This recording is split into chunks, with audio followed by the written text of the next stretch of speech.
I want to acknowledge my ancestors, what they had to do to survive for me to be here.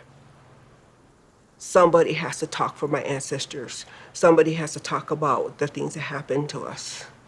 The boarding schools, the long walk. So I do my quilts, I do my art because I was gifted this. And I'm going to stand up and I'm going to be loud.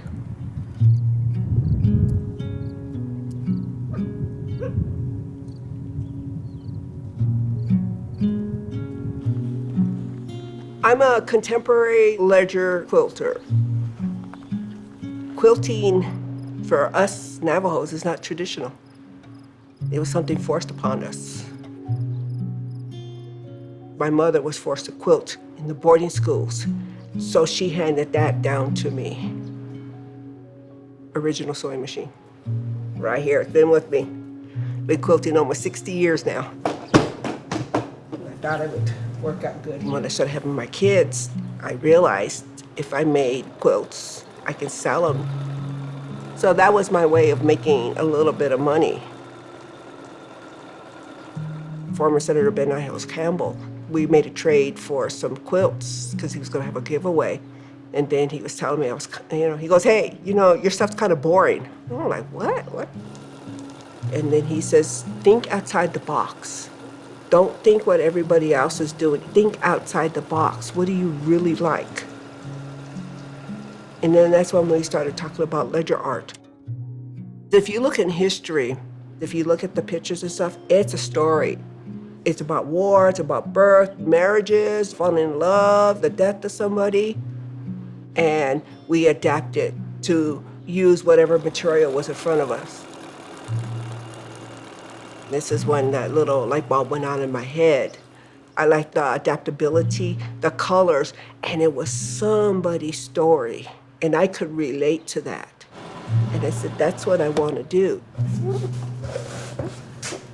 I did this for this lady because she had also lost her mother. Part of that process, the morning, waking up like it's a dream, but then just screaming my heart out wherever I was, whether I was even driving in a car, pull over and just scream. That agony, and even my divorces weren't that bad, but that's what I did. So I did it all in the nighttime because that's when you can be yourself at nighttime when there's nobody around.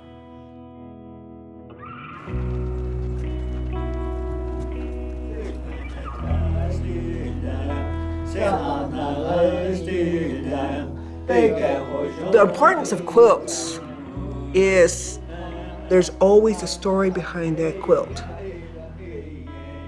The first one I made is on the long walk. The second one is on the missing and murdered indigenous relatives. And the next one is on the boarding schools.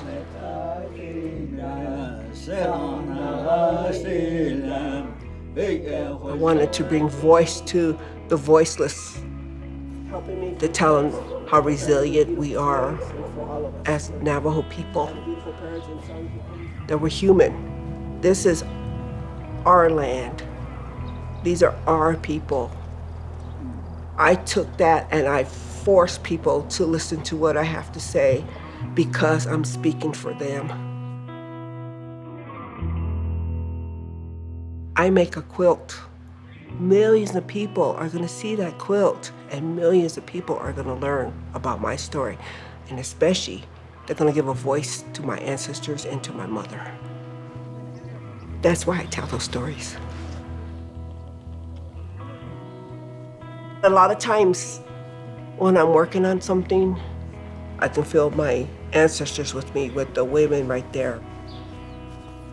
They're the ones that guide me to where I need to go. They'll be telling me their stories, and I know I'm not alone. I want my children, my daughters, and my granddaughters, and my descendants to carry on the stories and to stand up and say they are Kianis.